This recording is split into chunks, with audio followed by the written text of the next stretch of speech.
روزوں کے مسائل کے حوالے سے آج کا ہمارا پہلا مسئلہ یہ ہے کہ افطاری کے وقت آواز لگائی جاتی ہے، ایک اذان کی آواز ہوتی ہے اور ایک سائرن کی آواز ہوتی ہے۔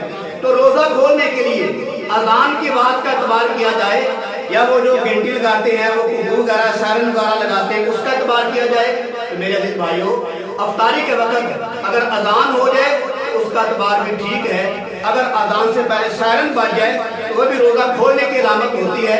سائرن پر بھی روزہ کھولنا جائز ہے، اذان شروع ہو جائے تو پھر بھی روزہ کھولنا جائز ہے۔ آج کا ہمارا دوسرا مسئلہ یہ ہے کہ افطاری کے وقت، روزہ کھولنے کے وقت دعا مانگنا ضروری ہے یا نہیں؟ بعض لوگ یہ کہتے ہیں کہ افطاری کے وقت دعا اگر نہ مانگیں تو روزے کے ثواب میں کمی ہو جاتی ہے۔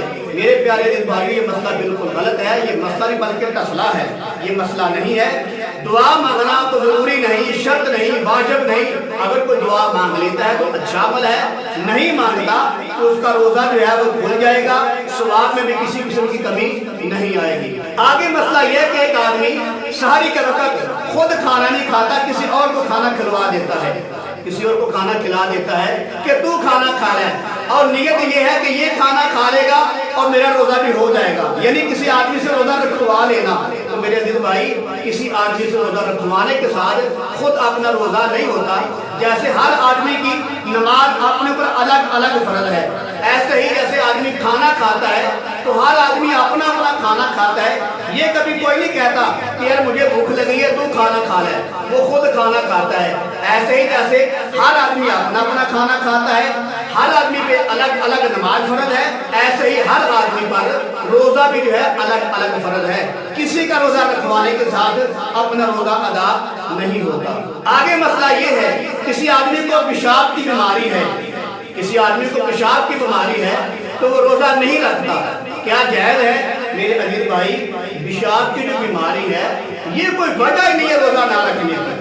روزہ نہ رکھنے کی وجوہات آگے میں آپ کو آ رہی ہیں بتاؤں گا۔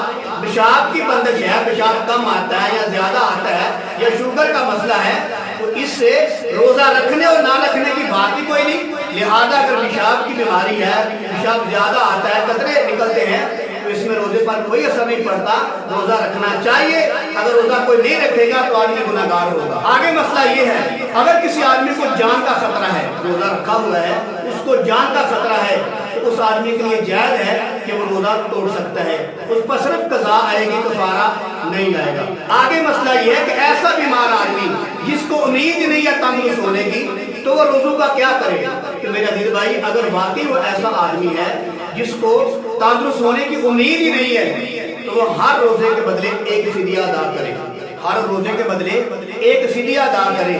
ایک فدیہ کیا ہے؟ ایک فطرانے کے برابر، ایک فطرانے کے برابر ایک روزے کا فدیہ ہے، یعنی کہ 1.25 کلو جو گندم ہے وہ کسی غریب مسکین کو دے دے، یا اس کے پیسے کسی غریب مسکین کو دے دے یا مدرسے پہ دے دے، تو وہ فی روزے کے بدلے ایک فطرانہ جو ہے اس کے برابر گندم ادا کر دے، تو اللہ تعالیٰ اس کے گناہوں کو معاف کر دے۔